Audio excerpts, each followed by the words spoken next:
खालसा साध संगत जीओ, वाहिगुरु जी का खालसा, वाहिगुरु जी की फतेह। गुरमुख प्यारिओ, ਆਪਾਂ ਸਾਰੇ ਬਹੁਤ ਵਡਭਾਗੀ ਹਾਂ ਜੋ ਇੱਕ ਸੰਗਤ ਦੇ ਰੂਪ ਵਿੱਚ, ਪਰਿਵਾਰ ਦੇ ਰੂਪ ਵਿੱਚ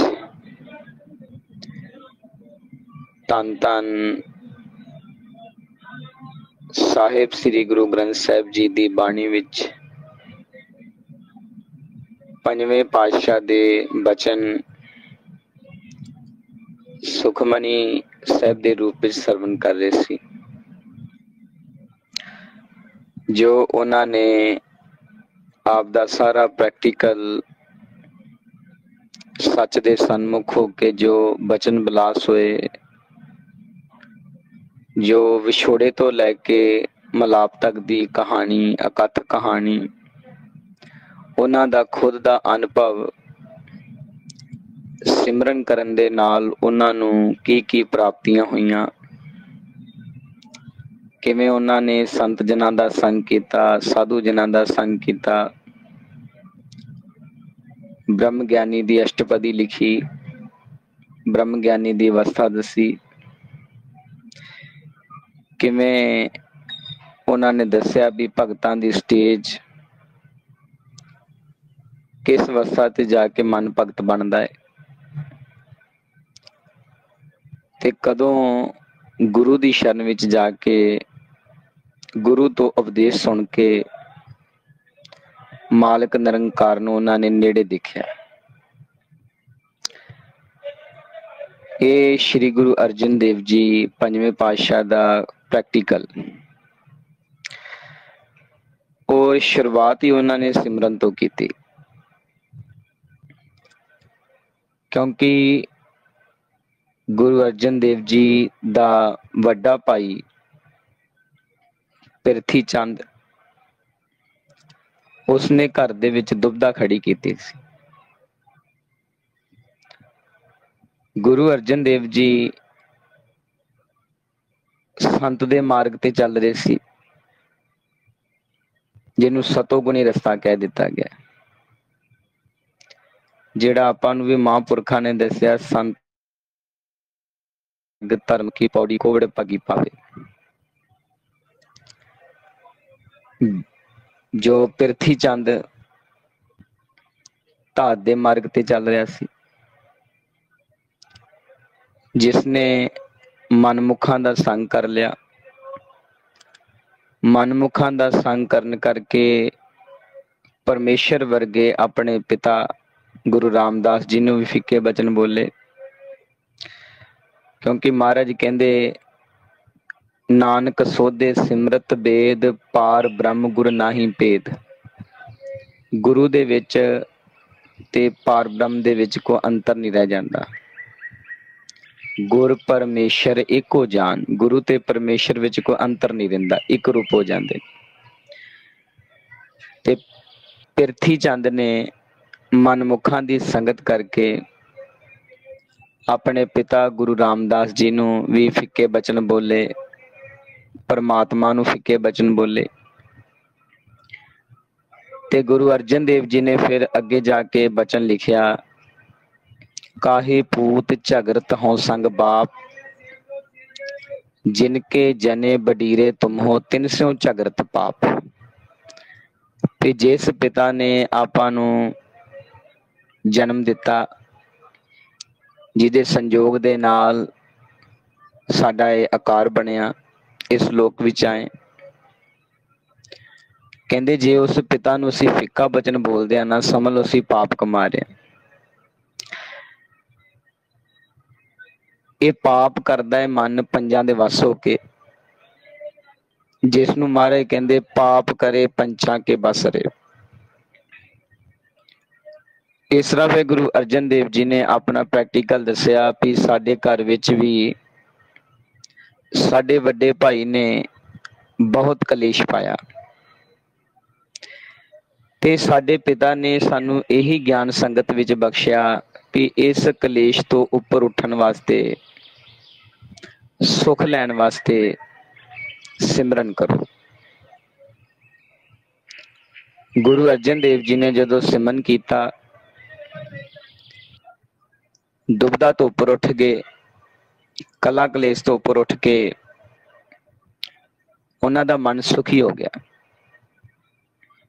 फिर उन्होंने बचन लिखा जो उन्हां दा प्रैक्टिकल अपना अनुभव होया सिमरन करके। कहंदे सिमरो सिमर सिमर सुख पावो, कल कलेस तन माहे मिटावो। कहंदे उस मालक दा सिमरन करो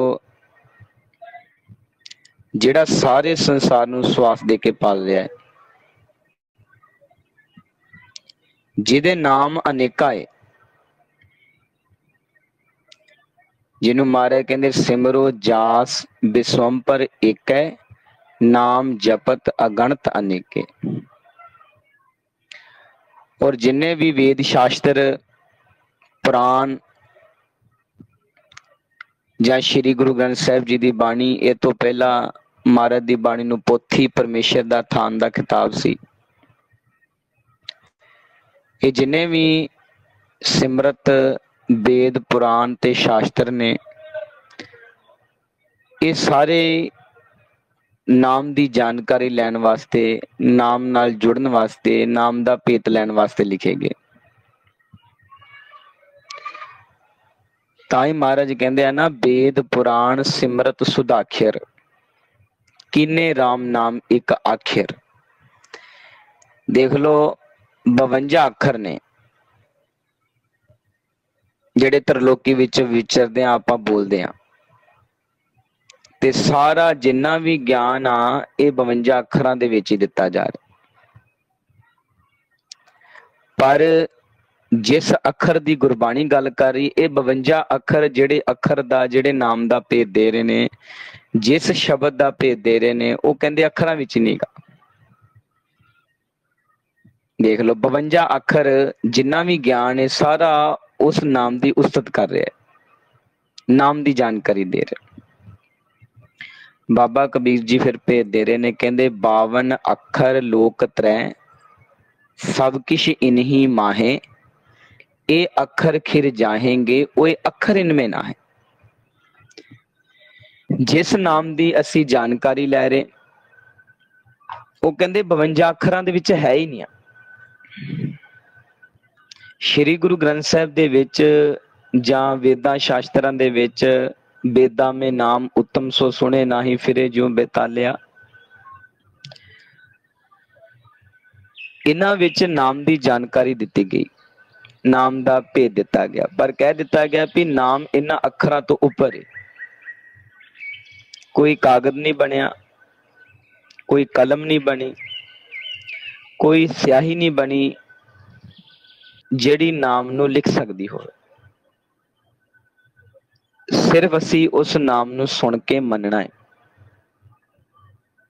ते वो नाम माया तो निरलेप है। ਉਹਦਾ कोई रूप रंग रेख भेख नहीं, सिर्फ असी सुन सकते हैं।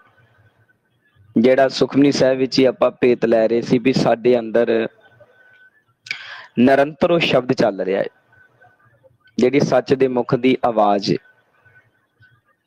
ਜਿਸ ਨੂੰ ਨਾਮ ਕਹਿ ਦਿੱਤਾ ਗਿਆ, ਤੇ ਸਾਡੀ ਸੁਰਤੀ ਨੇ ਸਿਰਫ ਉਸ ਨੂੰ ਸੁਣਨਾ ਹੈ। महाराज फरमारे ने, शब्द सत सत प्रभ बखता, सुरत सत सत जस सुनता। वो जेड़ी साडी नाम नालों लिव टुटी है, सुन सुन के ही गंढी जानी। महाराज कहंदे सुन सुन गंढन गंढीए,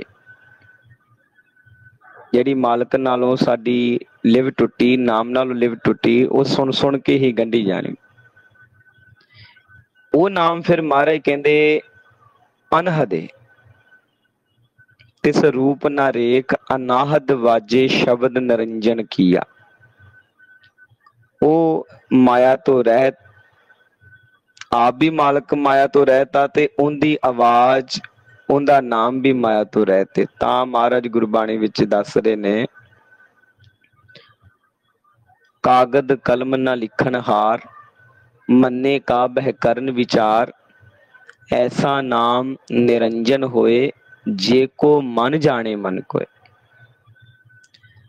ते जपजी साहिब विच ਜਿਹੜੀਆਂ 4 ਪੌੜੀਆਂ ਸੁਣਨ ਦੀਆਂ ਧਿਆਨ ਦੀਆਂ, ਇਹ ਵੀ ਨਾਮ ਨੂੰ ਸੁਣਨ ਦਾ ਜ਼ਿਕਰ ਕੀਤਾ ਗਿਆ। ਸੁਣੇ ਅੰਧੇ ਪਾਵੇ ਰਾਹ, ਸੁਣੇ ਹਾਥ ਹੋਵੇ ਅਸਗਾਹ, ਨਾਨਕ ਭਗਤਾ ਸਦਾ ਵਿਗਾਸ, ਸੁਣੇ ਦੁਖ ਪਾਪ ਕਾ ਨਾਸ। ਉਹ ਨਾਮ ਨੂੰ ਸੁਣਨ ਦਾ ਜ਼ਿਕਰ ਕੀਤਾ। ਸੁਣਨ ਦੇ ਨਾਲ ਸਾਡੀ ਕਾਇਆ ਦੀ ਖੋਜ ਹੋਣੀ। ਤੇ ਮਹਾਰਾਜ ਵੱਲੋਂ ਸਾਨੂੰ ਹੁਕਮ ਹੈ, ਗੁਰਮੁਖ ਹੋਵੇ ਸੋ ਕਾਇਆ ਖੋਜੇ, ਹੋਰ ਸਭ ਭਰਮ ਭੁਲਾਏ। ਸਾਨੂੰ ਭੇਦ ਆਉਣਾ ਵੀ ਸਾਡੇ ਤਨ ਦੇ ਵਿੱਚ ਕੀ ਖੋਜਾ। ਤੇ ਮਹਾਰਾਜ ਤਾਂ ਹੀ ਕਹਿ ਰਹੇ ਨੇ, ਸੁਣਿਆ ਜੋਗ ਜੁਗਤ ਤਨ ਭੇਦ। ਜੁੜਨ ਦਾ ਤਰੀਕਾ ਵੀ ਅੰਦਰ ਕਿੱਦਾਂ ਜੁੜਨਾ ਸ਼ਬਦ ਨਾਲ। ਇਸ ਕਰਕੇ ਮਹਾਰਾਜ ਕਹਿੰਦੇ, ਜੋ ਬ੍ਰਹਮੰਡੇ ਸੋਈ ਪਿੰਡੇ, ਜੋ ਖੋਜੇ ਸੋ ਪਾਵੇ। ਜੋ ਖੋਜ ਕਰੇਗਾ ਉਹੀ ਆਪਣੇ ਅੰਦਰੋਂ ਜੋ ਵੀ ਪਾਉਣਾ ਚਾਹੇ ਉਹ ਪਾ ਲੇਗਾ। ਜਿਹੜਾ ਚਾਹੁੰਦਾ ਹੈ ਵੀ ਮੈਂ ਅੰਦਰੋਂ ਅੰਮ੍ਰਿਤਸਰ ਦੀ ਖੋਜ ਕਰਨੀ, ਉਹ ਅੰਮ੍ਰਿਤਸਰ ਵਿੱਚ ਇਸ਼ਨਾਨ ਕਰ ਲੈਂਦੇ। ਜਿਹੜੇ ਚਾਹੁੰਦੇ ਵੀ ਅਸੀਂ ਅੰਦਰੋਂ ਉਹ ਮੰਦਿਰ ਲੱਭਣਾ ਹੈ, ਉਹ ਮਹਿਲ ਲੱਭਣਾ ਹੈ, ਉਹ ਧਰਮਸ਼ਾਲਾ ਲੱਭਣੀ ਜਿੱਥੇ ਮਾਲਕ ਬੈਠਾ ਹੈ,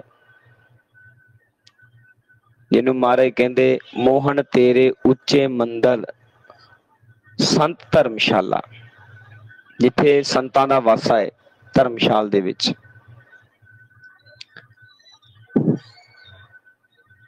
ਕਈਆਂ ਨੇ ਖੋਜ ਕੀਤੀ ਵੀ ਅਸੀਂ ਮਾਲਕ ਦੀ ਜਿਹੜੀ ਮਧੁਰ ਧੁਨ ਹੈ, ਮਿੱਠੀ ਆਵਾਜ਼, ਅਸੀਂ ਉਹ ਸੁਣਨੀ। ਉਹਨਾਂ ਨੇ ਉਹਦੀ ਖੋਜ ਕਰ ਲਈ, ਉੱਥੋਂ ਤੱਕ ਪਹੁੰਚ ਗਏ। ਕਈਆਂ ਨੇ ਇਹ ਖੋਜ ਕੀਤੀ ਵੀ ਸਾਡੇ ਅੰਦਰ ਇੱਕ ਰਸ ਹੈ, ਜਿਹਨੂੰ ਨਾਮ ਰਸ ਕਿਹਾ ਹੈ, ਆਤਮਿਕ ਰਸ ਕਿਹਾ ਹੈ, ਬ੍ਰਹਮ ਰਸ ਕਿਹਾ, ਹਰ ਰਸ ਕਿਹਾ ਹੈ।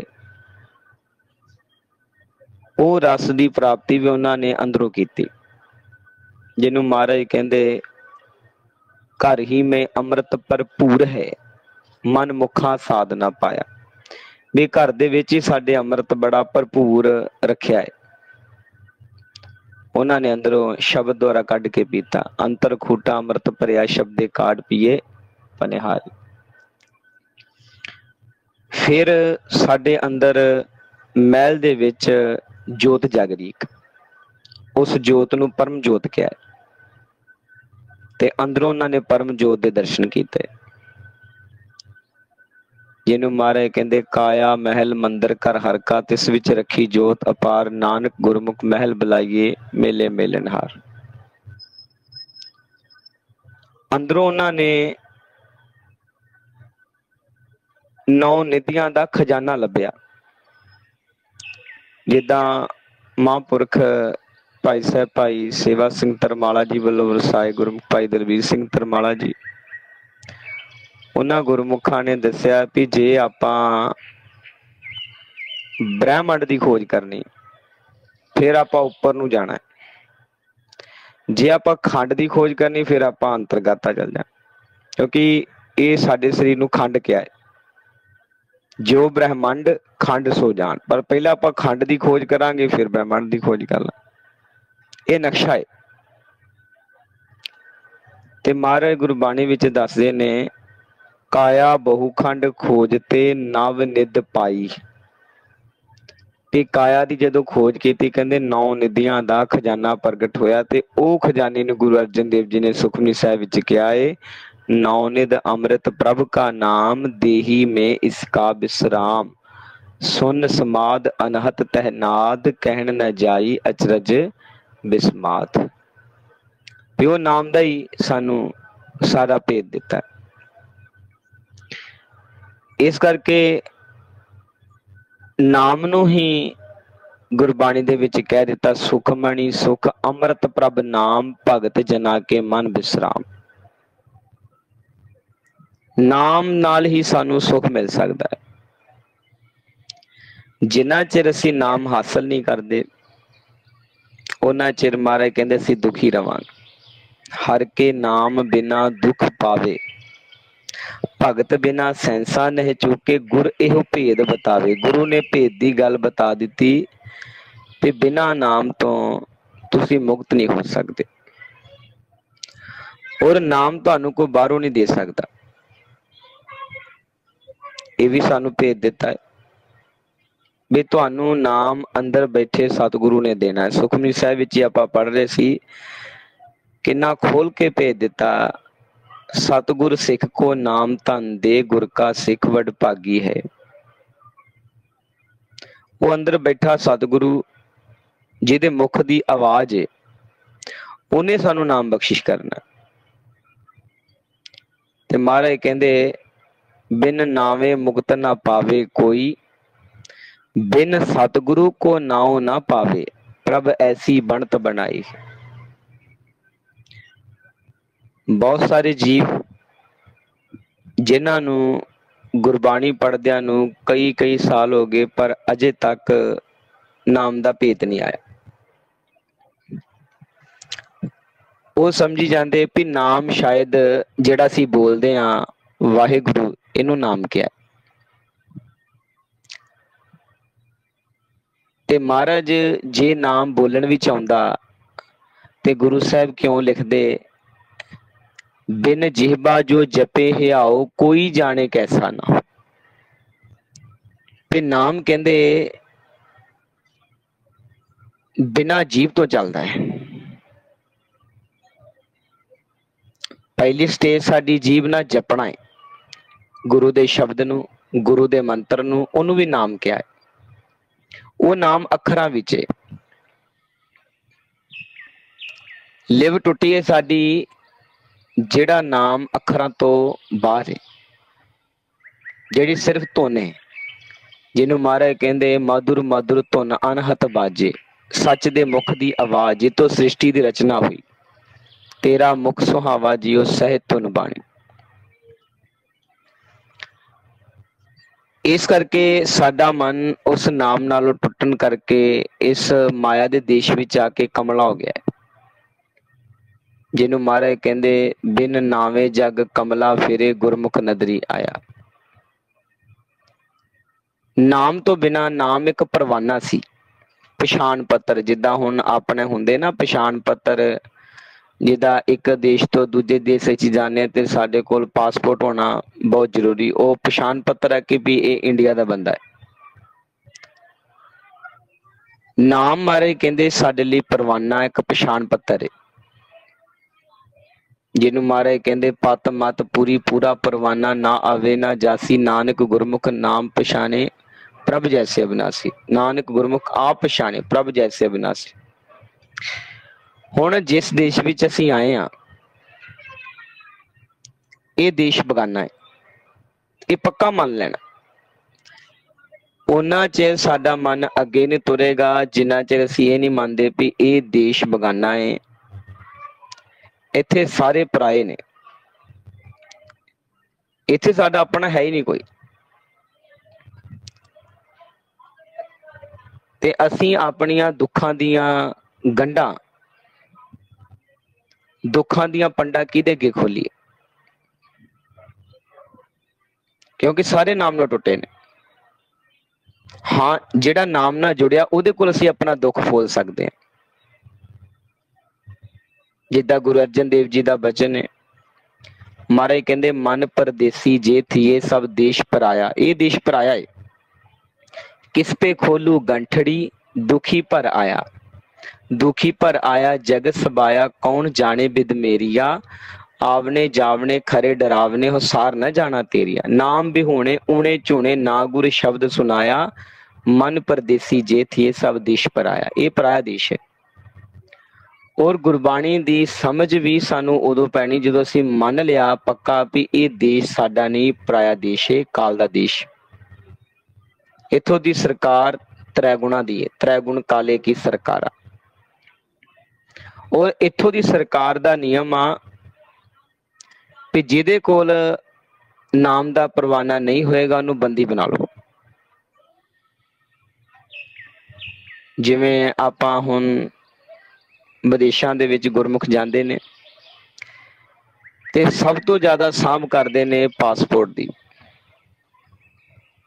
ਅਸੀਂ ਖੁਦ ਜਦੋਂ ਮੌਕਾ ਮਿਲਿਆ ਮਹਾਂਪੁਰਖਾਂ ਦੀ ਕਿਰਪਾ ਦੇ ਨਾਲ ਬਾਹਰ ਜਾਣ ਦਾ, ਤੇ ਉੱਥੇ ਦੇਖਿਆ ਗੁਰਮੁਖਾਂ ਨੂੰ ਵੀ ਜਿਹੜੇ ਪਾਸਪੋਰਟ ਹੈ ਨਾ, ਜਿਹੜੀਆਂ ਅੰਦਰ ਦੀ ਅੰਡਰ ਸ਼ਰਟ ਹੁੰਦੀ ਆ ਬਨੈਨ, ਉਹਦੇ ਵਿੱਚ ਪੌਕਟ ਲਾ ਕੇ ਬੜੇ ਤਰੀਕੇ ਦੇ ਨਾਲ ਪਾਸਪੋਰਟ ਨੂੰ ਨਾਲ ਲੈ ਕੇ ਜਾਂਦੇ ਵੀ ਇੰਨਾ ਸਾਂਭ ਕੇ ਰੱਖਦੇ ਹਿੱਕ ਦੇ ਨਾਲ ਲਾ ਕੇ ਵੀ ਜੇ ਪਾਸਪੋਰਟ ਗੁੰਮ ਹੋ ਗਿਆ ਤੇ ਸਾਨੂੰ ਇੱਥੇ ਰਹਿਣਾ ਪੈਣਾ ਪੱਕਾ। ਔਰ ਇੱਥੋਂ ਦੀ ਸਰਕਾਰ ਸਾਨੂੰ ਬਹੁਤਾ ਚਿਰ ਝੱਲੇਗੀ ਨੇ, ਉਹਨਾਂ ਨੇ ਸਾਨੂੰ ਕੈਦੀ ਬਣਾ ਦੇਣਾ, ਜੇਲ੍ਹ 'ਚ ਸੁੱਟ ਦੇਣਾ, ਫਿਰ ਕੋਈ ਛਡਾਵੇ ਕੋਈ ਜਾਵੇ, ਕੋਈ ਪੈਰਵਾਈ ਕਰੇ ਜਾਂ ਨਾ ਕਰੇ। ਉਹ ਇਸ ਤਰ੍ਹਾਂ ਹੀ ਬਹੁਤ ਸਾਰੇ ਜਿਹੜੇ ਜੀਵ ਨੇ ਜਿਨ੍ਹਾਂ ਕੋਲ ਪਾਸਪੋਰਟ ਗੁੰਮ ਹੋ ਗਿਆ ਤੇ ਉਹ ਅਜੇ ਵੀ ਜੇਲ੍ਹਾਂ ਦੇ ਵਿੱਚ ਸੜ ਰਹੇ ਨੇ, ਸਜ਼ਾ ਭੁਗਤ ਰਹੇ ਨੇ। ਇਸ ਤਰ੍ਹਾਂ ਮਹਾਰਾਜ ਕਹਿੰਦੇ ਜਿਹੜਾ ਨਾਮ ਨਾ ਉਹ ਸਾਡੇ ਲਈ ਪਾਸਪੋਰਟ ਹੈ। ਹੁਣ ਜਿਨ੍ਹਾਂ ਨੂੰ ਤਾਂ ਨਾਮ ਸੁਣਦਾ ਹੈ ਉਹਨਾਂ ਦਾ ਸਮਝ ਲਓ ਪਾਸਪੋਰਟ ਕੋਲ ਹੈ, ਉਹਨਾਂ ਦਾ ਕਾਲ ਕੋ ਵਿਗਾੜ ਨਹੀਂ ਸਕਦਾ, ਉਹਨਾਂ ਦਾ ਕਾਲ ਕੁਝ ਨਹੀਂ ਵਿਗਾੜ ਸਕਦਾ। ਜਿਹਨੂੰ ਮਹਾਰਾਜ ਕਹਿੰਦੇ ਤਿਸਮੇ ਮਨੁਆ ਰਹੇ ਲਿਵ ਲਾਏ ਪ੍ਰਣਵਤ ਨਾਨਕ ਕਾਲ ਨਾ ਖਾਏ। ਉਹਨਾਂ ਨੂੰ ਕਾਲ ਨਹੀਂ ਖਾ ਸਕਦਾ, ਜਿਹੜੇ ਨਾਮ ਨਾਲ ਜੁੜੇ ਨੇ ਉਹ ਆਜ਼ਾਦ ਨੇ। ਉਹਨਾਂ ਨੂੰ ਕਿਹਾ ਵੀ ਇਹ ਨੇ ਇੰਡੀਪੈਂਡੈਂਟ, ਜਿੱਥੇ ਮਰਜ਼ੀ ਘੁੰਮ ਸਕਦੇ, ਵਿੱਚ ਕਾਲ ਦੇ ਦੇਸ਼ 'ਚ ਵੀ ਵਿਚਰ ਸਕਦੇ, ਕਾਲ ਵੀ ਉਹਨਾਂ ਨੂੰ ਕੁਛ ਨਹੀਂ ਕਹਿ ਸਕਦਾ। ਬਾਕੀ ਜਿਨ੍ਹਾਂ ਕੋਲ ਪਾਸਪੋਰਟ ਗੁੰਮ ਹੋ ਗਿਆ ਹੈ, ਨਾਮ ਦਾ ਪਰਵਾਨਾ ਨਹੀਂ, ਉਹਨਾਂ ਨੂੰ ਕਾਲ ਨੇ ਬੰਦੀ ਬਣਾ ਲਿਆ। ਜਿਹਨੂੰ ਮਹਾਰਾਜ ਗੁਰਬਾਣੀ ਵਿੱਚ ਦੱਸਦੇ ਨੇ ਸਭ ਜਗ ਬਾਂਧੋ ਕਾਲ ਕੋ ਬਿਨ ਗੁਰ ਕਾਲ ਅਫਾਰ। ਕਾਲ ਨੇ ਸਾਰੇ ਸੰਸਾਰ ਨੂੰ ਬੰਦੀ ਬਣਾ ਲਿਆ, ਬੰਦੀ ਖਾਨੇ ਵਿੱਚ, ਔਰ ਸਾਡੇ ਪੈਰਾਂ ਦੇ ਵਿੱਚ ਔਗਣਾਂ ਦੀਆਂ ਜੰਜੀਰਾਂ ਪਾ ਦਿੱਤੀਆਂ। ਉਹ ਬੰਦੀਖਾਨਾ ਵੀ ਐਸਾ ਬਿਲਕੁਲ ਹਨੇਰਾ ਹੀ ਹੈ, ਕੋਈ ਦਿਸ ਨਹੀਂ ਰਿਹਾ, ਜਿਹਨੂੰ ਮਹਾਰਾਜ ਕਹਿੰਦੇ ਅੰਧੇਰੇ ਰਾਹੋ ਨਾ ਕੋਈ, ਰਸਤਾ ਨਹੀਂ ਲੱਭਦਾ ਪਿਆ, ਹਨੇਰਾ ਹੈ। ਹੁਣ ਦੇਖੋ ਆਪਾਂ ਦਿਨ ਦੇ ਟਾਈਮ ਤੇ 10-12 ਘੰਟੇ ਇੱਥੇ ਵਿਚਰਦੇ ਹਾਂ ਤੇ ਇੱਥੇ ਸੂਰਜ ਦਾ ਪ੍ਰਬੰਧ ਕੀਤਾ ਹੈ। ਸੂਰਜ ਦਾ ਪ੍ਰਬੰਧ ਯਾਨੀ ਕਿ ਚਾਨਣ ਦਾ ਪ੍ਰਬੰਧ ਉੱਥੇ ਕੀਤਾ ਜਾਂਦਾ ਜਿੱਥੇ ਰਾਤ ਹੁੰਦੀ। ਜਿੱਥੇ ਦਿਨ ਆ ਉੱਥੇ ਤੇ ਲਾਈਟ ਜਗਾਉਂਦੀ। ਜਿੱਦਾਂ ਹੁਣ ਆਪਾਂ ਦੇਖੀਏ ਆਪਣੇ ਘਰਾਂ ਵਿੱਚ ਜਦੋਂ ਦਿਨ ਚੜ੍ਹਦਾ ਹੈ ਤੇ ਆਪਾਂ ਨੂੰ ਲਾਈਟਾਂ ਬੰਦ ਕਰਦੇ, ਲਾਈਟ ਜਗਾਉਣ ਦੀ ਲੋੜ ਨਹੀਂ ਪੈਂਦੀ, ਸਾਰਾ ਕੁਝ ਨਿਉ ਨਜ਼ਰ ਆਈ ਜਾਂਦਾ। ਜਦੋਂ ਰਾਤ ਪੈਂਦੀ ਹੈ ਤੇ ਫਿਰ ਆਪਾਂ ਨੂੰ ਲਾਈਟ ਦਾ ਇਸਤੇਮਾਲ ਕਰਨਾ ਪੈਂਦਾ ਹੈ। ਇਸ ਤਰ੍ਹਾਂ ਇਹ ਜਿਹੜਾ ਮਾਇਆ ਦਾ ਦੇਸ਼ ਆ, ਜਿੱਥੇ ਸੂਰਜ ਚੜ੍ਹਦਾ ਏ, ਚੰਦਰਮਾ ਚੜ੍ਹਦਾ ਏ, ਇਹ ਤਾਂ ਮਹਾਰਾਜ ਨੇ ਚੜਾਏ ਵੀ ਮੇਰੇ ਬੱਚਿਆਂ ਨੇ ਇਸ ਲੋਕ ਵਿੱਚ ਵਿਚਰਨਾ ਹੈ।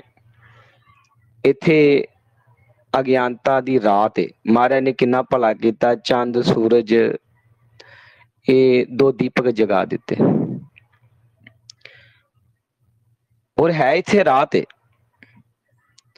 ਤੇ ਜਿੱਥੋਂ ਦੇ ਅਸੀਂ ਰਹਿਣ ਵਾਲੇ ਸਾਰੇ, ਜਿਹੜਾ ਸਾਡਾ ਦੇਸ਼ ਆ, ਉੱਥੇ ਕਹਿੰਦੇ ਕਦੀ ਰਾਤ ਪੈਂਦੀ ਨਹੀਂ, ਉੱਥੇ ਪ੍ਰਕਾਸ਼ ਏ, ਉੱਥੇ ਦੇਹੋ, ਇੱਥੇ ਸਭ ਰਾਤ, ਇੱਥੇ ਰਾਤ ਹੈ। ਤਾਂ ਕਰਕੇ ਮਹਾਰਾਜ ਗੁਰਬਾਣੀ ਵਿੱਚ ਕਹਿੰਦੇ ਵੀ ਮਨਮੁਖ ਜਿਹੜਾ ਅਗਿਆਨਤਾ ਦੇ ਹਨੇਰੇ ਵਿੱਚ ਇੱਥੇ ਕੋਈ ਰਸਤਾ ਨਹੀਂ ਨਜ਼ਰ ਆਉਂਦਾ, ਘੁੱਪ ਹਨੇਰੇ ਦੇ ਵਿੱਚ। ਤੇ ਨਾਮ ਜਿਹੜਾ ਏ ਉਹਦੇ ਰਾਹੀਂ ਸਾਨੂੰ ਰਸਤਾ ਮਿਲਣਾ, ਉਹਦੇ ਰਾਹੀਂ ਸਾਨੂੰ ਉਜਿਆਰਾ ਮਿਲਣਾ। ਤੈ ਹਰਿ ਕਾ ਨਾਮ ਸੰਗ ਉਜਿਆਰਾ।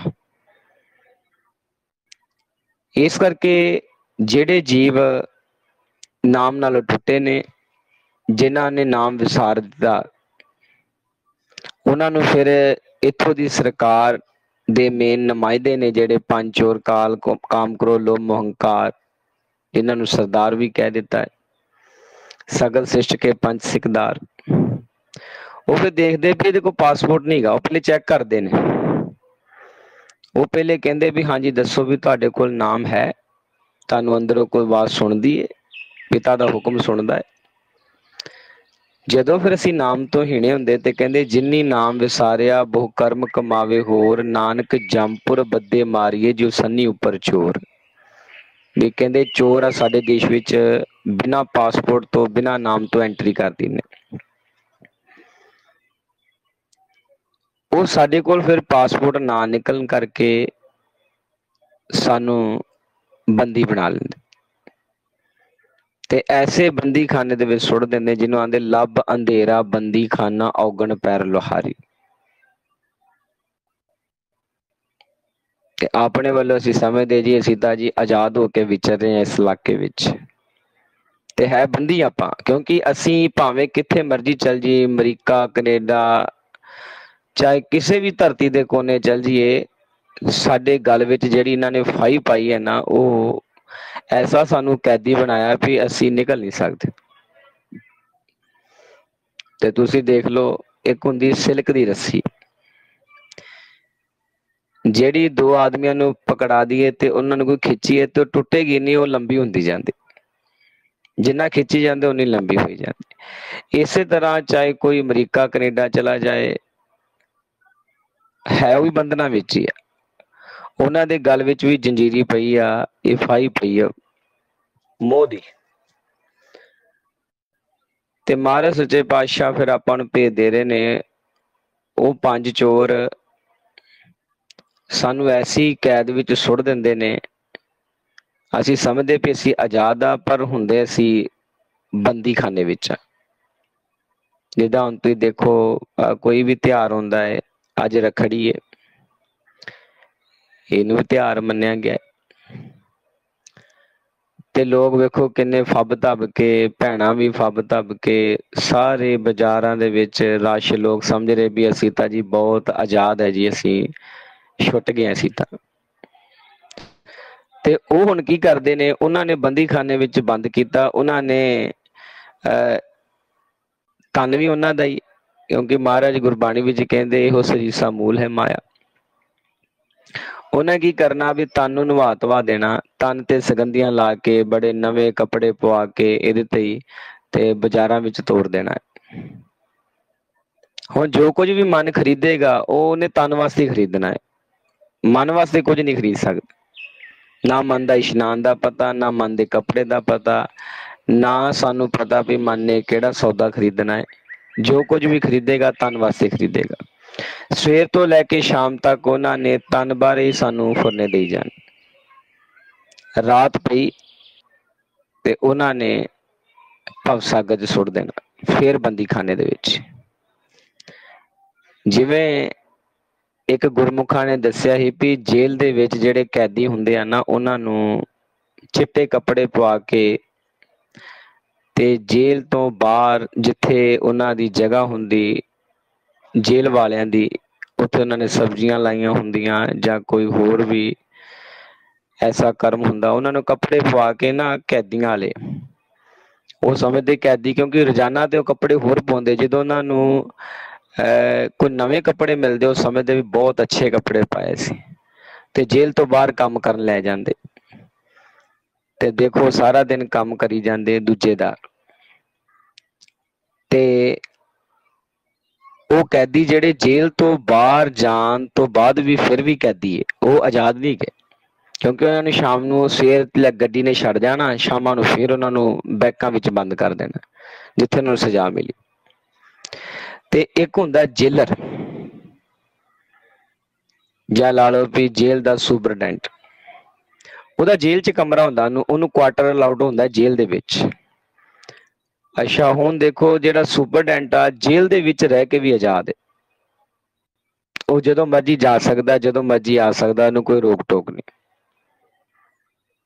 ਇਸੇ ਤਰ੍ਹਾਂ ਜਿਹੜਾ ਮਨਮੁਖ ਹੈ ਉਹ ਸੰਸਾਰ ਵਿੱਚ ਕੋਈ ਤਿਉਹਾਰ ਹੁੰਦਾ ਹੈ, ਕੋਈ ਵਿਆਹ ਸ਼ਾਦੀ ਹੁੰਦੀ, ਫੱਬ ਧੱਬ ਕੇ ਅੱਛੇ ਕੱਪੜੇ ਪਾ ਕੇ ਉਹ ਸਮਝਦਾ ਵੀ ਮੈਂ ਤਾਂ ਜੀ ਆਜ਼ਾਦ ਹੋ ਗਿਆ, ਪਰ ਨਾਮ ਦਾ ਪਰਵਾਨਾ ਨਹੀਂ। ਉਹ ਕਿੱਥੋਂ ਤੱਕ ਮਰਜ਼ੀ ਚੱਲ ਜੇ ਤੇ ਉਹਨੂੰ ਕਾਲ ਨੇ ਲੈ ਹੀ ਆਉਣਾ, ਫਿਰ ਕਾਲ ਦੀ ਰੇਂਜ ਚੋਂ ਬਾਹਰ ਨਹੀਂ ਜਾ ਸਕਦਾ, ਤ੍ਰੈਗੁਣਾ ਤੋਂ ਬਾਹਰ ਨਹੀਂ ਜਾ ਸਕਦਾ, ਕਿਉਂਕਿ ਤ੍ਰੈਗੁਣ ਦੇਸ਼ ਹੀ ਕਾਲ ਦਾ ਹੈ। ਹੁਣ ਜਿਹੜਾ ਗੁਰਮੁਖ ਹੈ, ਜਿਹਦੇ ਨਾਮ ਨਾਲ ਸੰਪਰਕ ਹੈ, ਨਾਮ ਨਾਲ ਜੁੜਿਆ ਹੈ, ਉਹ ਚਾਹੇ इस काल दे देश विच भी रह रहा है। महाराज कहते गुर प्रसादी जिन्हां लिव लागी तिन्नी विचे माया पाया, क्योंकि वो नाम ना जुड़िया है, नाम ने उन्हें आसरा बनाया। ज्यों अंधले हथ टोहनी हर नाम हमारे, जिदा अन्ने दे हथ विच टोहनी हुंदी ना, तुसीं देखिया ना, एक लकड़ी दा आसरा लैंदा, उहनूं टोहनी क्या है, वो अन्ना टो टो के चलदा है भी मेरे कदम तो पहला कोई चीज ते नहीं आ रही, पहला इहनूं अनुभव हो जे। ਇਹਦਾ ਜਿਹੜਾ ਨਾਮ ਹੈ ਉਹ ਸਾਡੇ ਅੰਨਿਆਂ ਵਾਸਤੇ ਸੁਣੇ ਅੰਧੇ ਪਾਵੇ ਰਾਹ, ਸੁਣੇ ਹਾਥ ਹੋਵੇ ਅਸਗਾਹ। ਵੀ ਅਸੀਂ ਨਾਮ ਇਸ ਕਰਕੇ ਪ੍ਰਾਪਤੀ ਕਰਦੇ ਹਾਂ ਵੀ ਨਾਮ ਸਾਡੇ ਵਾਸਤੇ ਅੰਨਿਆਂ ਵਾਸਤੇ ਟੋਹਣੀ ਹੈ, ਆਸਰਾ ਹੈ। ਕਿਉਂਕਿ ਜਦੋਂ ਆਪਣੇ ਨੇਤਰ ਬੰਦ ਹੁੰਦੇ ਆਪਾਂ ਨੂੰ ਕੋਈ ਨਜ਼ਰ ਨਹੀਂ ਆਉਂਦਾ, ਤੇ ਜਦੋਂ ਨਾਮ ਆਪਾਂ ਨੂੰ ਸੁਣਾਈ ਦਿੰਦਾ ਤੇ ਨਾਮ ਦੇ ਰਾਹੀਂ ਪ੍ਰਕਾਸ਼ ਹੁੰਦਾ ਤੇ ਰਸਤਾ ਮਿਲਦਾ ਜਾਂਦਾ। ਉਹਨੂੰ ਗੁਰਬਾਣੀ ਵਿੱਚ ਕਿਹਾ ਹੈ, ਕਹੋ ਨਾਨਕ ਜਿਸ ਸਤਿਗੁਰ ਪੂਰਾ ਵਾਜੇ ਤਾਂ ਕਿ ਅਨਹਦ ਤੂਰਾ। ਵੀ ਸੁਖਮਨੀ ਸਾਹਿਬ ਵਿੱਚ ਇੰਨੀ ਨਾਮ ਦੀ ਵਡਿਆਈ ਕੀਤੀ ਗਈ। ਹੁਣ ਉਹ ਜਿਹੜਾ ਨਾਮ ਸਾਡੇ ਸਾਰਿਆਂ ਦੇ ਅੰਦਰ ਹੈ, ਬਾਹਰੋਂ ਮਿਲਣਾ ਨਹੀਂ, ਤੇ ਉਹ ਨਾਮ ਨੂੰ ਫਿਰ ਕਿਵੇਂ ਪ੍ਰਗਟ ਕੀਤਾ ਜਾਏ। ਵੀ ਜਿਹਦੀ ਇੰਨੀ ਮਹਾਨਤਾ ਸੁਖਮਨੀ ਸਾਹਿਬ ਵਿੱਚ ਦੱਸੀ, ਸਾਰੀ ਸ੍ਰੀ ਗੁਰੂ ਗ੍ਰੰਥ ਸਾਹਿਬ ਦੀ ਬਾਣੀ ਵਿੱਚ ਦੱਸੀ ਵੀ ਨਾਮ ਤੋਂ ਬਿਨਾਂ ਅਸੀਂ ਕਮਲੇ ਹਾਂ, ਨਾਮ ਤੋਂ ਬਿਨਾਂ ਅਸੀਂ ਕੋੜੀਆਂ, ਬਿਨ ਨਾਵੇਂ ਮਨ ਤਨ ਹੈ ਕੁਸ਼ਤੀ ਵਿੱਚ ਨਰਕੇ ਵਾਸਾ ਪਾਇੰਦਾ, ਨਾਮ ਤੋਂ ਬਿਨਾਂ ਸਾਨੂੰ ਬੰਦੀ ਬਣਾ ਲਿਆ ਜਾਏਗਾ। ਹਾਂਜੀ, ਤੇ ਫਿਰ ਉਹ ਨਾਮ ਦੀ ਪ੍ਰਾਪਤੀ ਅਸੀਂ ਕਿਵੇਂ ਕਰੀਏ, ਕਿਵੇਂ ਨੂੰ ਹਾਸਲ ਕਰੀਏ, ਉਹ ਫਿਰ ਮਹਾਰਾਜ ਗੁਰਬਾਣੀ ਵਿੱਚ ਦੱਸ ਰਹੇ ਨੇ। ਜਿਹੜਾ ਅਸੀਂ ਸਿਮਰਨ ਕਰਦੇ ਨਾ, ਗੁਰੂ ਦਾ ਸ਼ਬਦ ਹੈ, ਕਿਉਂਕਿ ਗੁਰੂ ਦੇ ਮੁਖ ਵਿੱਚੋਂ ਉਚਾਰਨ ਹੋਇਆ ਸ਼ਬਦ, ਗੁਰੂ ਦਾ ਸ਼ਬਦ, ਸ਼ਬਦ ਤੋਂ ਹੀ ਨਾਮ ਪ੍ਰਗਟ ਹੋਣਾ ਹੈ, ਤੇ ਸ਼ਬਦ ਤੋਂ ਫਿਰ ਅੱਗੋਂ ਮੇਲ ਹੁੰਦਾ ਮਾਲਕ ਨਾਲ। ਬਿਨਾਂ ਸ਼ਬਦ ਤੋਂ ਸਾਰਾ ਸੰਸਾਰ ਬੌਰਿਆਂ ਦੀ ਤਰ੍ਹਾਂ ਵਿਚਰ ਰਿਹਾ ਹੈ, ਕਮਲਿਆਂ ਦੀ ਤਰ੍ਹਾਂ ਸਿਰਫ ਗੱਲਾਂ ਹੀ ਮਾਰੀ ਜਾਂਦੇ ਨੇ, ਪਤਾ ਨਹੀਂ ਵੀ ਜਾਣਾ ਕਿੱਥੇ ਆ, ਆਏ ਕਿੱਥੇ ਆ, ਕਿੱਥੋਂ ਆਏ ਆ, ਕਿਸ ਕੰਮ ਲਈ ਆਏ। ਤੇ ਮਹਾਰਾਜ ਗੁਰਬਾਣੀ ਵਿੱਚ ਦੱਸਦੇ, ਸ਼ਬਦੇ ਹੀ ਨਾਉ ਉਪਜੇ ਸ਼ਬਦੇ ਮੇਲ ਮਿਲਾਇਆ, ਬਿਨ ਸ਼ਬਦੇ ਸਭ ਜਗ ਬਉਰਾਨਾ, ਬਿਰਥਾ ਜਨਮ ਗਵਾਇਆ, ਅੰਮ੍ਰਿਤ ਇੱਕੋ ਸ਼ਬਦ ਹੈ ਨਾਨਕ ਗੁਰਮੁਖ ਪਾਇਆ। ਸਿਮਰਨ ਤੋਂ ਸਾਡੇ ਅੰਦਰ ਨਾਮ ਪ੍ਰਗਟ ਹੋਣਾ ਹੈ। ਪ੍ਰਭ ਕੈ ਸਿਮਰਨ ਪਾਏ ਨਾਮ ਨੌ ਨਿਧ, ਪ੍ਰਭੂ ਦੇ ਸਿਮਰਨ ਦੇ ਨਾਲ। ਇਸ ਕਰਕੇ ਆਓ, ਜਿਸ ਨਾਮ ਦੀ ਇੰਨੀ ਮਹਾਨਤਾ ਹੈ, ਉਹ ਨਾਮ ਸਾਨੂੰ ਦੱਸਿਆ ਗਿਆ ਵੀ ਕਲਯੁਗ ਵਿੱਚ ਪ੍ਰਗਟ ਹੋਏਗਾ। ਉਹਨਾਂ ਜੀਵਾਂ ਦੇ ਅੰਦਰ ਜਿਹੜੇ ਗੁਰੂ ਦੀ ਸ਼ਰਨ ਵਿੱਚ ਭੱਜ ਜਾਣਗੇ, ਤੇ ਅਸੀਂ ਗੁਰੂ ਦੀ ਸ਼ਰਨ ਚ ਆ ਗਏ। ਗੁਪਤਾ ਨਾਮ ਵਰਤੇ ਵਿੱਚ ਕਲਯੁਗ, ਘਟ ਘਟ ਹਰ ਭਰਪੂਰਿਆ, ਨਾਮ ਰਤਨ ਤਿੰਨਾ ਹਿਰਦੇ ਪ੍ਰਗਟਿਆ, ਜੋ ਗੁਰੂ ਸ਼ਰਨਾਈ ਭਜ ਪਿਆ। ਤੇ ਆਓ, ਜੋ ਵਿਧੀ ਜੁਗਤ ਨਾਮ ਨੂੰ ਪ੍ਰਗਟ ਕਰਨ ਦੀ ਦੱਸੀ, ਜਿਵੇਂ ਆਪਾਂ ਕਿੰਨਾ ਮਰਜ਼ੀ ਡੂੰਘਾ ਬੋਰ ਕਰਾ ਲਈਏ ਨਾ, ਚਾਹੇ 350 ਫੁੱਟ 400 ਫੁੱਟ ਡੂੰਘਾ ਬੋਰ ਕਰਾ ਲੈਨੇ, ਤੇ ਪਹਿਲਾਂ ਉਹਦੇ ਚੋਂ ਰੇਤਾ ਹੀ ਬਾਹਰ ਆਉਣੀ। ਕਈ ਤਰ੍ਹਾਂ ਦੇ ਮਿੱਟੀ, ਉਹਨੂੰ ਮੰਡ ਕਹਿੰਦੇ ਨੇ, ਬਾਹਰ ਆਉਂਦੇ ਨੇ ਜਦੋਂ ਬੋਰ ਕਰਦੇ ਨੇ ਸਮਰਸੀਬਲ ਦਾ। ਪਾਣੀ ਨਹੀਂ ਬਾਹਰ ਹੁੰਦਾ, ਪਾਣੀ ਬਾਹਰ ਉਦੋਂ ਆਏਗਾ ਜਦੋਂ ਬਾਹਰ ਦਾ ਪਾਣੀ ਪਾਇਆ ਜਾਏ। ਇਸ ਤਰ੍ਹਾਂ ਮਹਾਰਾਜ ਸੱਚੇ ਪਾਤਸ਼ਾਹ ਆਪਾਂ ਨੂੰ ਦੱਸਦੇ ਆ, ਜਦੋਂ ਆਪਾਂ ਸਿਮਰਨ ਕਰਾਂਗੇ, ਸਿਮਰਨ ਕਰਨ ਦੇ ਨਾਲ ਸਭ ਤੋਂ ਪਹਿਲਾਂ ਜਿਵੇਂ ਆਪਾਂ ਬੋਰ ਕਰਾਉਂਦੇ ਹਾਂ, ਤੇ ਪਹਿਲਾਂ ਵਿੱਚੋਂ ਕਈ ਤਰ੍ਹਾਂ ਦੀ ਮਿੱਟੀ ਨਿਕਲਦੀ ਹੈ, ਗੰਦਗੀ ਨਿਕਲਦੀ, ਕਈ ਤਰ੍ਹਾਂ ਦੇ ਰੇਤਾ ਨਿਕਲਦੀ, ਫਿਰ ਪਾਣੀ ਆਉਂਦਾ। ਏਦਾਂ ਸਿਮਰਨ ਕਰਨ ਦੇ ਨਾਲ ਸਭ ਤੋਂ ਪਹਿਲਾਂ ਗੰਦਗੀ ਆਉਂਦੀ ਹੈ, ਜਿਹੜੇ ਵਿਚਾਰ ਨੇ ਇਹ ਨਿਕਲਦੇ ਬਾਹਰ, ਗੰਦਗੀ ਬਾਹਰ ਨਿਕਲਦੀ ਹੈ। ਉਦੋਂ ਬਾਅਦ ਫਿਰ ਜਲ ਆਉਂਦਾ ਹੈ, ਉਦੋਂ ਬਾਅਦ ਫਿਰ ਅੰਮ੍ਰਿਤ ਆਉਂਦਾ ਹੈ, ਨਾਮ ਪ੍ਰਗਟ ਹੁੰਦਾ ਹੈ। ਇਸ ਕਰਕੇ ਕਈ ਜੀਵ ਇੱਥੇ ਹੀ ਛੱਡ ਜਾਂਦੇ, ਜਦੋਂ ਗੰਦਗੀ ਨਿਕਲਦੀ ਹੈ, ਉਹ ਕਹਿੰਦੇ ਇੱਥੇ ਤਾਂ ਪਾਣੀ ਨਹੀਂ ਹੈਗਾ ਜੀ, ਤਾਂ ਵਿੱਚੇ ਛੱਡ ਜਾਂਦੇ। ਇਸ ਕਰਕੇ ਕਹਿੰਦੇ ਚੰਗੀ ਤਰ੍ਹਾਂ ਇਹਦੇ ਜਦੋਂ ਆਪਾਂ ਬੋਰ ਕਰਨਾ ਹੈ, ਕਿਉਂਕਿ ਅਸੀਂ ਜਲ ਦੀ ਪ੍ਰਾਪਤੀ ਕਰਨਾ ਚਾਹੁੰਦੇ। ਜਿਸ ਜਲ ਨਿਧ ਕਾਰਨ ਤੁਮ ਜਗ ਆਏ, ਸੋ ਅੰਮ੍ਰਿਤ ਗੁਰ ਪਾਹੀ ਜੀਓ, ਛੋਡੋ ਵੇਸ ਭੇਖ ਚਤੁਰਾਈ, ਦੁਬਦਾ ਹੈ ਫਲ ਨਹੀਂ ਜੀਓ।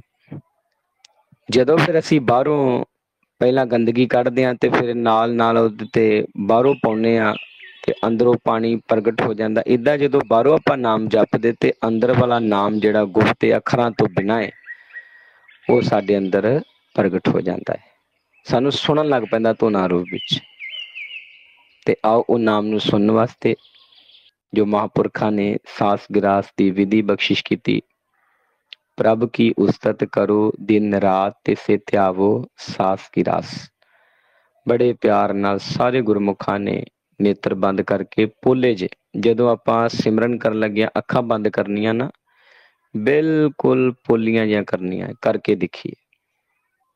ਸਰੀਰ ਨੂੰ ਬਿਲਕੁਲ ਰਿਲੈਕਸ, ਸਾਡੇ ਸਰੀਰ 'ਚ ਸਾਡਾ ਮਾਸਾ ਜਿਹਾ ਧਿਆਨ ਵੀ ਨਾ ਰਵੇ, ਬਿਲਕੁਲ ਨਿਊਟਰਲ ਕਰ ਲੈਣਾ।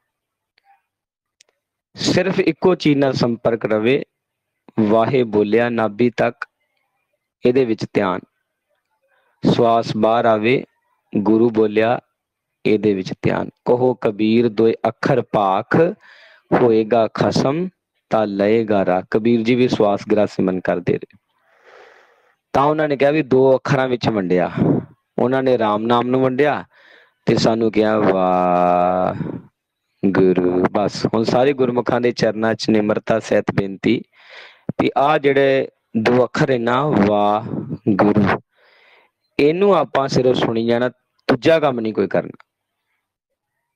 ਇਹ ਹੁਣ ਮਨ ਨੂੰ ਇਹ ਕੰਮ ਦੇ ਦੇਣਾ, ਇਹ ਹੋਰ ਕੰਮ ਨਹੀਂ ਕਰਨਾ। ਰਾਮ ਰਾਮ ਬੋਲ ਬੋਲ ਰਾਮ ਰਾਮ, ਤਿਆਗੋ ਮਨ ਕੇ ਸਗਲ ਕੰਮ। ਹੋਰ ਕੋਈ ਕੰਮ ਹੀ ਨਹੀਂ ਕਰਨਾ, ਜਿਹੜਾ ਕੰਮ ਮਨ ਨੂੰ ਸੌਂਪ ਦਿੱਤਾ ਨਾ ਗੁਰੂ ਨੇ, ਇਹੀ ਕਰਨਾ। ਤੇ ਆਓ ਸਾਰੇ ਕਰੀਏ। ਵਾਹੇ ਤੋਂ ਗੁਰੂ ਤੋਂ ਇਲਾਵਾ ਸਾਡਾ ਹੋਰ ਧਿਆਨ ਕਿਸੇ 'ਚ ਨਹੀਂ ਹੋਣਾ ਚਾਹੀਦਾ। ਬੜੇ ਪਿਆਰ ਨਾਲ ਸਰੀਰ ਰਿਲੈਕਸ ਕਰਕੇ ਸੁਣਨਾ ਹੈ, ਬੋਲਣਾ ਹੈ ਤੇ ਸੁਣਨਾ ਹੈ। ਆਓ ਕਰੀ ਸ਼ੁਰੂ। ਵਾਹ ਗੁਰੂ ਵਾਹ ਗੁਰੂ ਵਾਹ ਗੁਰੂ ਵਾਹ ਗੁਰੂ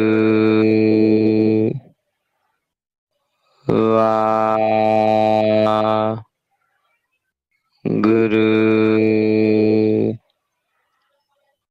ਵਾਹ ਗੁਰੂ ਵਾਹ ਗੁਰੂ। ਪੂਰਾ ਧਿਆਨ ਜੋ ਬੋਲ ਰਹੇ ਆ ਇਹਦੇ ਵਿੱਚ ਲਾ ਦੇਣਾ, ਹੋਰ ਕਿਸੇ ਪਾਸੇ ਧਿਆਨ ਨਾ ਜਾਏ। ਵਾਹ ਗੁਰੂ ਵਾਹ ਗੁਰੂ ਵਾਹ ਗੁਰੂ ਵਾਹ ਗੁਰੂ ਵਾਹ ਗੁਰੂ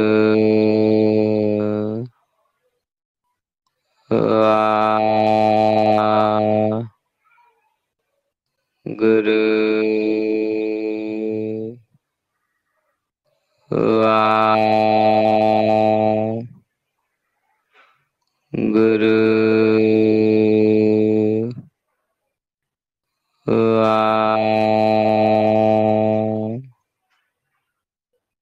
ਗੁਰੂ ਵਾਹ ਗੁਰੂ ਵਾਹ ਗੁਰੂ ਵਾਹ ਗੁਰੂ ਵਾਹ ਗੁਰੂ। ਹੌਲੀ ਹੌਲੀ ਜਪਦੇ ਜਪਦੇ ਬਿਲਕੁਲ ਜਿੱਦਾਂ ਖੁਮਾਰੀ ਚੜ੍ਹਦੀ ਸਹਿਜੇ ਸਹਿਜੇ ਹੁੰਦੇ ਜਾਣ। ਵਾਹ ਗੁਰੂ ਵਾਹ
ਅਵਸਥਾ ਚੱਲ ਜਾਣਾ ਵੀ ਆਪਾਂ ਮਰਨਾ ਸਿੱਖ ਰਹੇ ਹਾਂ ਤੇ ਮਰੇ ਬੰਦੇ ਦਾ ਸਰੀਰ ਵਿੱਚ ਧਿਆਨ ਨਹੀਂ ਹੁੰਦਾ।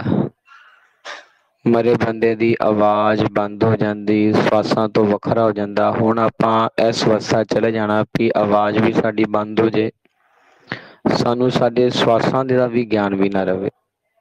ਜੇ ਸਾਨੂੰ ਸਵਾਸਾਂ ਦਾ ਗਿਆਨ ਰਿਹਾ ਫਿਰ ਅਸੀਂ ਮਰੇ ਨਹੀਂ ਹਾਂ।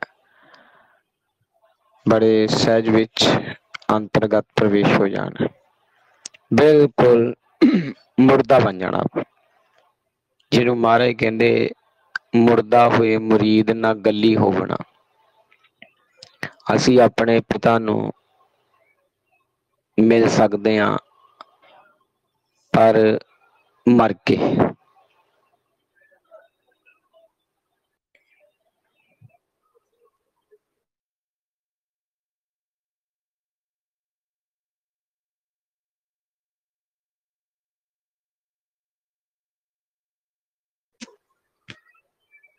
ਵਾਹਿਗੁਰੂ ਜੀ ਕਾ ਖਾਲਸਾ, ਵਾਹਿਗੁਰੂ ਜੀ ਕੀ ਫਤਿਹ। ਸੋ ਗੁਰਮੁਖ ਪਿਆਰਿਓ, ਏਦਾਂ ਆਪਾਂ ਪ੍ਰੈਕਟੀਕਲ ਕਰਨਾ ਸਾਰਿਆਂ ਨੇ ਕਿ ਸਾਨੂੰ ਸਾਡੇ ਤਨ ਦਾ ਗਿਆਨ ਨਾ ਰਹੇ, ਸਾਡੇ ਪਰਿਵਾਰ ਦਾ ਗਿਆਨ ਨਾ ਰਹੇ, ਜਿੱਥੇ ਅਸੀਂ ਬੈਠੇ ਸਾਨੂੰ ਉਹਦਾ ਗਿਆਨ ਨਾ ਰਹੇ। ਇੱਥੋਂ ਤੱਕ ਮਹਾਰਾਜ ਕਹਿੰਦੇ ਸਵਾਸਾਂ ਤੋਂ ਵੀ ਵੱਖ ਹੋ ਜਾਣਾ ਹੈ। ਪੌਣ ਤੋਂ ਵੱਖ, ਇਹਨੂੰ ਕਹਿੰਦੇ ਪੌਣ ਤੋਂ ਵੱਖ ਹੋਣਾ, ਦੇਹ ਤੋਂ ਵੱਖ, ਦੇਹ ਤੋਂ ਵਧੇ ਹੋਣਾ। ਸੋ ਜੇ ਆਪਾਂ ਯਤਨ ਕਰਦੇ ਰਵਾਂਗੇ, ਇਹ ਪ੍ਰੈਕਟਿਸ, ਇਹ ਅਭਿਆਸ, ਤੇ ਫਿਰ ਸਾਨੂੰ ਐਸਾ ਮਰਨਾ ਆ ਜਾਏਗਾ ਵੀ ਦੁਬਾਰਾ ਅਸੀਂ ਮਰਾਂਗੇ ਨਹੀਂ। ਐਸੇ ਮਰੋ ਜੋ ਬਹੁਰ ਨਾ ਮਰਨਾ। ਇਹੀ ਜੋ ਗੁਰਦੁਆਰਾ ਪ੍ਰਭ ਮਿਲਨੇ ਕਾ ਚਾਓ ਬ੍ਰਹਮ ਗਿਆਨ ਕੇਂਦਰ ਦੀ ਪਹਿਲੀ ਕਲਾਸ, ਪਹਿਲਾ ਜੋ ਸਬਜੈਕਟ ਹੈ ਮੌਤ ਦਾ, ਉੱਥੇ ਦੇਹ ਤੋਂ ਵਧੇ ਹੋਣਾ। ਤੇ ਗੁਰੂ ਨਾਨਕ ਦੇ ਘਰ ਦਾ ਵੀ ਇਹੀ ਸੂਲ ਹੈ, ਪਹਿਲਾ ਮਰਨ ਕਬੂਲ ਜੀਵਨ ਕੀ ਸ਼ਾਦਾਸ, ਹੋ ਸਬਨ ਕੀ ਰੇਣੁਕਾ ਤੋਂ ਆਓ ਹਮਾਰੇ ਪਾਸ। ਤੇ ਜਿਹੜੇ ਗੁਰਮੁਖ ਫਿਰ ਮਰਨਾ ਸਿੱਖ ਲੈਂਦੇ ਨੇ ਉਹਨਾਂ ਦਾ ਜੀਵਨ ਸਫਲ ਹੋ ਜਾਂਦਾ ਹੈ। ਸੋ ਗੁਰਮੁਖਾਂ ਦਾ ਧੰਨਵਾਦ, ਸਾਰੀ ਸੰਗਤ ਦਾ ਜਿਨ੍ਹਾਂ ਨੇ ਸਮਾਂ ਬਖਸ਼ਿਸ਼ ਕੀਤਾ। ਸਤਿਕਾਰਯੋਗ ਸਾਡੇ ਟੀਚਰ ਭਾਈ ਸੇਵਾ ਸਿੰਘ ਜੀ ਧਰਮਾਲਾ, ਬਾਨੀ ਗੁਰਦੁਆਰਾ ਪ੍ਰਭ ਮਿਲਨੇ ਕਾ ਚਾਓ ਬ੍ਰਹਮ ਗਿਆਨ ਕੇਂਦਰ ਮੋਗਾ, ਜਿੱਥੋਂ ਦੇ ਮੁੱਖ ਸੇਵਾਦਾਰ ਭਾਈ ਦਲਬੀਰ ਸਿੰਘ ਜੀ ਧਰਮਾਲਾ, ਜਿਨ੍ਹਾਂ ਦੀ ਲਾਈ ਹੋਈ ਡਿਊਟੀ ਤੇ ਆਪ ਰੱਬ ਜਿਹੀ ਸੰਗਤ ਦੇ ਦਰਸ਼ਨ ਕਰਨ ਦਾ ਮੌਕਾ ਮਿਲਿਆ। ਖਿਮਾ ਦੇ ਜਾਚਕਾਂ ਹਾਂ ਜੀ। ਵਾਹਿਗੁਰੂ ਜੀ ਕਾ ਖਾਲਸਾ, ਵਾਹਿਗੁਰੂ ਜੀ ਕੀ ਫਤਿਹ। ਬੋਲੇ ਸੋ ਨਿਹਾਲ। ਸਤਿ ਸ਼੍ਰੀ ਅਕਾਲ।